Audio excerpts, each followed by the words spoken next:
বেশ কিছুদিন হলো কলকাতায় ঘুরতে গেছিলাম যখন, তখন ভাবলাম যে কোথায় যাওয়া যায়। তো দুজনেই মিলে ভাবলাম যে চলো সায়েন্স সিটিতে যাওয়া যাক। তো সেখানে আমি ছোট থেকে অনেকবার চেয়েছিলাম সায়েন্স সিটিতে, বিভিন্ন রকম সময় সুযোগের অভাবে যাওয়া হয়নি। বন্ধুদের সাথে প্ল্যানও পরবর্তীকালে কলেজে উঠে ক্যান্সেল হয়েছে। তো আলটিমেটলি নিজের হাজব্যান্ডের সাথেই আমার বোধহয় কপালে লেখা ছিল, তো সেখানেই যাওয়া হলো।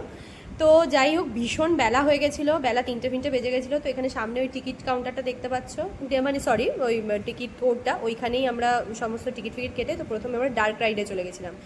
দারুণ ভিড় ছিল, পুরো 1 ঘন্টা আমাদের এখানে লাইন দিতে হয়েছে, তারপরে আমরা এই রাইডটা করতে পেরেছি। তো দেখা যাক কি বলছে, চলো আগে ব্যাকগ্রাউন্ডে শুনে নিই। 460 करोड़ वर्ष पहले प्रचंड धूल के बवंडर से हमारे सौर जगत का जन्म हुआ।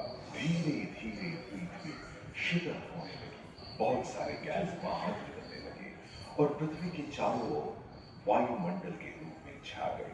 इन गैसों ने बिजली की कड़क और बादलों की गरज से मिलकर एमाइनो एसिड का निर्माण किया। प्राय 350 करोड़ वर्ष पहले प्रथम एक कोशिकी जीव की रचना हुई।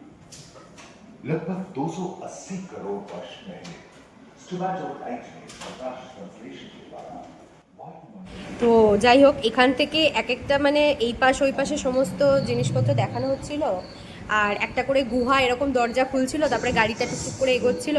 বেশ ইন্টারেস্টিং। এখানে জন্তু জানোয়ারগুলো যেগুলো দেখাচ্ছে, মানে প্রথমেই যেমন ডাইনোসর, আমার যেমন হাজব্যান্ড আমাকে ব্যাকগ্রাউন্ডেও শুনতে পাবে, দেখবে বলছেন এগুলো ডাইনোসরেরও আগে।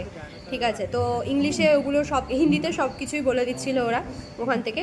রাইডটা ভীষণ ইন্টারেস্টিং, এত কিছু মানে সেই একটা অন্ধকারে যেরকম একটা ঝিঝি পোকার ডাক হয় সেই ডাকটা শোনা যাচ্ছিলো। কে আগে এসছে, তারপরে কে এসছে, এরকম জেনারেশন ওয়াইজ কে মানে কিভাবে এসছে, কি তার বৃত্তান্ত, এই সবগুলো সব কিছু ওরা হিন্দিতে বলছিল। ঠিক আছে, এবারে হয়তো ব্যাকগ্রাউন্ডে কিছুটা শুনলেও শুনতে পাবে। ঠিক আছে, তো আমার একটু ভয় লাগছিল, আর মানে বেশ মনে হচ্ছিল যেন কোন জঙ্গলে এসে পড়লাম, কোন জন্তু জানোয়ার ধপ করে চলে আসবে এরকম মনে হচ্ছিল।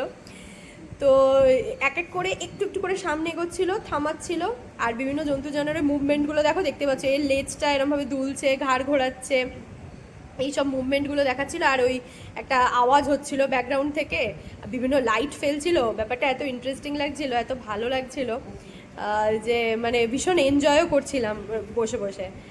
আর ওই যে ব্যাকগ্রাউন্ডে কথাগুলো হচ্ছে, ওটা মানে রাইডটা ভীষণ ইন্টারেস্টিং, যে করবে মানে বা যারা করেছো তারা বুঝতে পারবে। এদিকে উলিরানো ম্যামাত এইসব সব দেখাচ্ছিল। আমি এমনিতেও রেকর্ড কি শুনবো, আমার গানের কাছে আমার হাজব্যান্ড বসেছে, সেই সব কিছু আমাকে বলে দিচ্ছে। তো আলটিমেটলি এইসব দেখিয়ে রাইডটা শেষ হলো। এই জন্তুটার নাম কি আমি বলতে পারবো না, ও হলে বলতে পারতো, আমি ভুলেও গেছি নামটা। তো তারপর টাইম মেশিনে গেলাম, সেখানে 12 জনকে একসাথে ঢোকাচ্ছিলাম, যতটা সম্ভব 3D চশমা পরে তো দেখতে হয়, যতটা সম্ভব ওই একটু ভিডিও করার চেষ্টা করেছি, তারপর বাকিটা আমি নিজে এনজয় করছিলাম। এই ড্রাইভারটা প্রথমে আমাদের রিক্সা করে টেনে নিয়ে গেছিলো, তারপর নিজে পালিয়ে গেল। এবার আমাদের গাড়ি যে কোনো জায়গা দিয়ে এগোবে, মানে কোথাও পাতালে যাচ্ছে, কখনো স্বর্গে আসছে, মানে অপূর্ব সুন্দর আর প্রচণ্ড নোট ছিল। তো এইটা আমি দারুণ এনজয় করেছি। তো তারপর চলে গেছিলাম মিরর মেজ, যেখানে আয়না প্রচুর, এখান থেকে পথ খুঁজে বের করে বাইরে বেরোতে হবে। তো এখানে অচেনা মানুষের সাথে ধাক্কা টাক্কা খেয়ে মানে খুব হাসি পাচ্ছিল।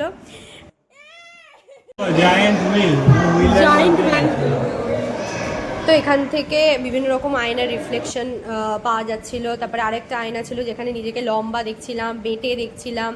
আরও কতগুলো আয়না ছিল যেখানে আরও অনেক রকম রিফ্লেক্টেড, মানে সরু সরু করে রিফ্লেক্টেড অনেক। আমি এখানে পোজ মানে ফটো তুলতেই ব্যস্ত, পোজ দিচ্ছিলাম, এইসব করছিলাম। তো যাই হোক, আলটিমেটলি অনেক দেরি করে গেছি, অনেক রাইডস বন্ধ হয়ে গেছিলো, এমনকি আমাদের ওই রোপওয়েটা ওটাও চড়তে পারিনি। মানে ছোটোখাটো জিনিসপত্র ছিল যেগুলো সুইচ অন করলে কাজ করবে, সেগুলো পর্যন্ত কাজ করা বন্ধ করে দিয়েছিল, কারণ বিকেল 6টা বেজে গেছিলো। রোপওয়েটাও যার জন্য বন্ধ করে দিয়েছে বললাম। তো আলটিমেটলি অনেক দেরি করে গেছি, অবশ্যই এত বড় জিনিসটা কমপ্লিট করা সম্ভব নয়, এবং আরও ইন্টারেস্টিং জিনিস ছিল যেগুলো আমরা দেখতে পাইনি, অনেক কিছু মিস করে গেছি আসল জিনিস। তো এইভাবেই টুকটাক করে ওই 6:30 সাড়ে 6টার মধ্যে আমরা কমপ্লিট করলাম সায়েন্স সিটি। তো আজকে এই পর্যন্তই, চলো বাই বাই।